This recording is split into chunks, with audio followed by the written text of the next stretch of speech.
I want to share some celebrations with other clients. So Kelly, she shared with us by email that today was the first day with zero pain and no stiffness.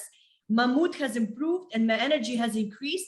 I feel better right now than I have in 15 years. And those of you that don't know, Kelly has been dealing with the thyroid, Hashimoto's, autoimmune disease, and she had been struggling with fatigue and joint pain. So she's actually seen just in 6 days, she's no longer having any pain or stiffness. Start with a really good presentation I just put together this week for you. What is autoimmune diseases? So when you open a textbook, basically autoimmune disease means that when your body attacks itself. And as soon as I learned about the autoimmune diseases, I was thinking, this doesn't make sense. Why would your body, what is going to do that? Why is your body doing that? What's causing your body to attack itself? And it is because antibodies in our immune system are made against the body's own tissues. So it manifests into these diseases like rheumatoid arthritis, lupus, Crohn's disease. But there are many conditions commonly treated in primary medical care that they have autoimmune component. So for example, eczema, the wheezing asthma, dermatitis, and all of these are autoimmune diseases. And we actually worked with a 4-year-old child and his father who was helping, of course, the baby work with us.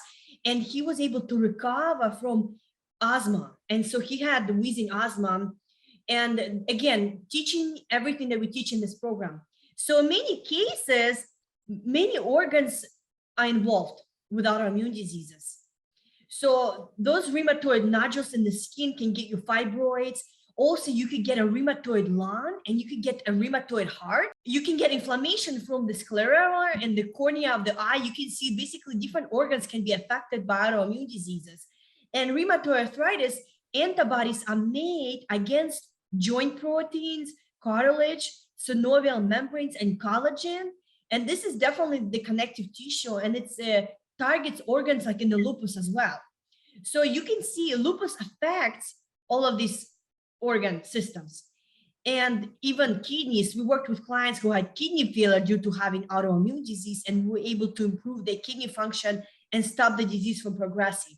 But it can affect lungs, joints, skin, and heart, and anemia shows up in the blood. And basically, these are total body diseases. And these antibodies affect tissues all over the body. So when you ask a rheumatologist and research rheumatologist questions, what is causing this? What is your body doing it? And they will give you all sorts of molecular mechanisms why it's happening. But when you ask them, do you think that the patient's eating has any effect on the initiation of these diseases? And this is what they're going to tell you. Diet doesn't matter. There has never been any studies that show that diet makes any difference. What the patient eats has no effect upon the course of the disease. But the fact is, it's not true. There has been a lot of studies on food and inflammation levels that have been published in the last 40 years. So it's sad that because we know that there are many studies showing the connection between diet and autoimmune diseases, okay?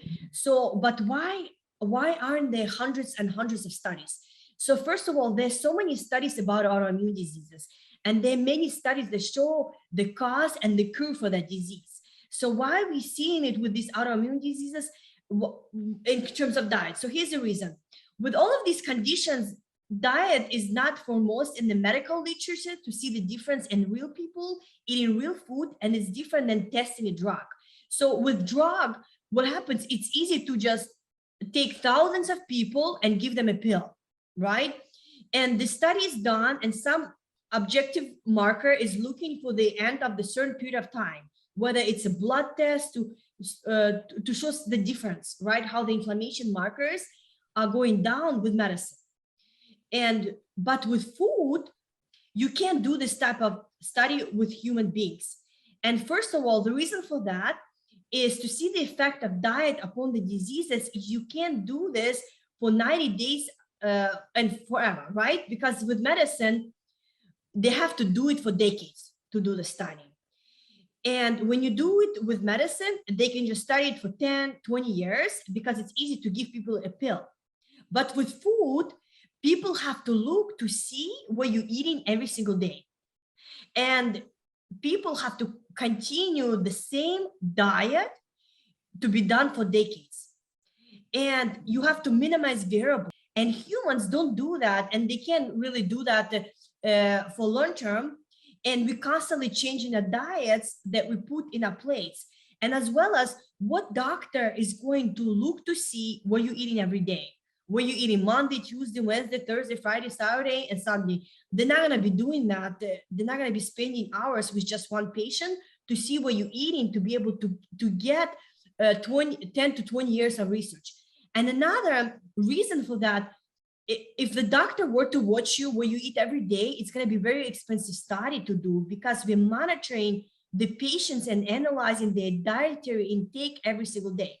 So it's going to be very expensive study, and who's going to fund that? Of course, the big pharma funds all the medicine, all the drugs, and it's just easy to give people a pill, but nobody's going to be monitoring what people are eating every single day to show you that there's evidence that disease is reversing.